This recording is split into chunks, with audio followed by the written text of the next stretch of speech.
Next అటక మీద డబ్బు సంచులు, పరుపు కింద నోట్ల కట్టలు. చూడండి, మనము సినిమాలు చూస్తాం కదా, ఆ సినిమాలు రిపీట్గా కనిపిస్తూ ఉన్నాయి.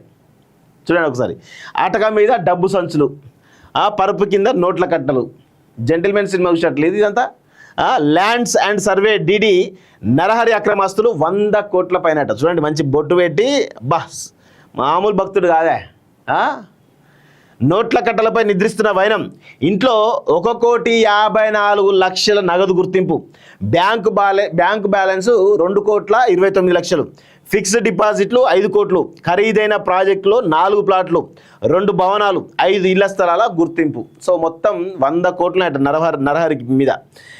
ల్యాండ్స్ అండ్ సర్వే విభాగంలోని multi zone 2 deputy director Sunkari Narahari రావును ఆదాయానికి మించి ఆస్తుల కేసులో ఏసీబీ అధికారులు అరెస్ట్ చేశారు. మంగళవారం గచ్చిబౌలిలోని నరహరి ఇంట్లో, ఆయన సోదరుడు, బంధువులలో మొత్తం 10 చోట్ల ఏసీబీ అధికారులు సోదాలు నిర్వహించి కళ్ళు చెదిరి ఆస్తులు గుర్తించారు. నరహరి ఇంట్లో జరిపినటువంటి సోదాల్లో మంచం పరుపు కింద 1,10,00,000 రూపాయలు, మంచం పరుపు కింద 1,10,00,000 రూపాయల నోట్ల కట్టలు కనుగొన్నారు. వాటిపైనే ఆయన నిద్రిస్తున్నట్టు ఆయన వెల్లడైంది. ఇంట్లో అటక మీద సైతం దాచిన కరెన్సీ. బాబా మామూలు కాదా ఈడు. అసలు ప్రజల్ని మామూలు దోచుక తినలేదనేది తెలుస్తూ ఉంది. దోచుక తినడు అనుకున్నా తెలిసింది. గుర్తించారు. ఈ డబ్బులు లెక్కించడానికి కౌంటింగ్ మిషన్లు తీసుకొచ్చారు. నరహరి ఇంట్లో మొత్తం 1,54,00,000 రూపాయలు, అదేవిధంగా 1.3 కిలోల బంగారం, అదేవిధంగా 8 కిలోల వెండి వస్తువులు, ఖరీదైన కియా కారు, ఆయన బ్యాంక్ ఖాతాలో 2,29,00,000, ఫిక్స్డ్ డిపాజిట్లు 5 కోట్లు, ఆయన పేరిట 2 బ్యాంక్ లాకర్లు ఉన్నట్లు ఏసీబీ అధికారులు గుర్తించారు.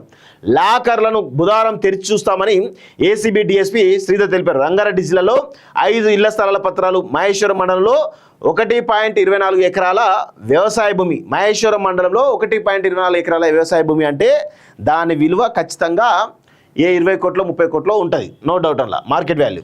సో పుప్పాలగూడలోని బహుళ అంతస్తుల భవనంలో 2,500 చదరపు అడుగుల ప్లాట్, ఇది కూడా 2.5 కోట్లు 3 కోట్లు 4 కోట్లు ఉంటుంది. నార్సింగ్లోని మరో ఖరీదైన హైరేజ్ కాంప్లెక్స్లో 2 ప్లాట్లు, అవి కూడా ఒక 10 కోట్ల దాకా ఉంటాయి.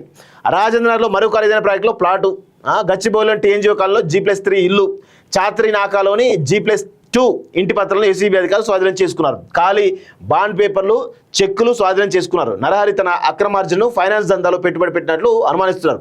ఆయన బినామీల గురించి విచారణ జరుగుతున్నాయి. త్వరలో కస్టడీ పిటిషన్ దాఖలు చేసి ఆయన విచారిస్తామని ఏసీపీ డీజీ చారు సిన్హా పేర్కొన్నారు. డాక్యుమెంటేషన్ లెక్కల ప్రకారం నరహరి వద్ద ఎంత 1, 10, 100, 1000, 10,000, లక్ష, 10 లక్షలు, కోటి, 10 కోట్లు, 13 కోట్ల విలువైన అక్రమాస్తులను గుర్తించామని, మార్కెట్లో వాటి విలువ ఎన్నో రేట్లు ఎక్కువగా ఉంటుందన్నారు. దాదాపు 100 కోట్లకు పైనే ఉంటుందని ఏసీబీ అధికారులు అంచనా వేస్తున్నారు అంటూ చూస్తున్నాం. భూమి సర్వే, సరిహద్దు వివాదాల పరిష్కారం, భూమి స్వాధీనం సంబంధించిన కీలక పత్రాలు జారీ చేసే బాధ్యతలు నరహరి నిర్వహిస్తున్నటువంటి నేపథ్యంలో లంచం ఇవ్వనిదే ఆయన వద్ద నుంచి ఫైలు కదలదని కింది స్థాయి ఉద్యోగులు పేర్కొన్నారు. కాగా ఆస్ట్రేలియాలో చదువుకుని ఉద్యోగం చేస్తున్న నరహరి కుమారుడి పేరు మీద ఆస్తులు ఉన్నాయని, వాటి విషయంలో కూడా దర్యాప్తు చేస్తున్నామని చెప్పేసి కూడా డిఎస్పీ తెలిపారు. సో బంజారాయిల్ సబ్ రిజిస్టర్పై విచారణకు ఆదేశం. సో మొత్తం అన్ని డిపార్ట్మెంట్లల్లో, ముఖ్యంగా ఈ ల్యాండ్కి సంబంధించిన రెవెన్యూ డిపార్ట్మెంట్ సంబంధించినటువంటి ఏవైతే విభాగాలు ఉంటాయో మొత్తం కరప్టెడ్ సంబంధించినటువంటి విభాగాలే కనిపిస్తూ ఉన్నాయి. సో ఒక నరహరి లాంటి వాళ్ళ పేరు మీదే 100 కోట్ల ఆస్తులు ఉన్నాయంటే అవి ఇంకా పెరిగేటప్పుడు ఇంకా లాకర్లు తెలిస్తే ఇంకెన్ని డాక్యుమెంట్ వెళ్తాయో.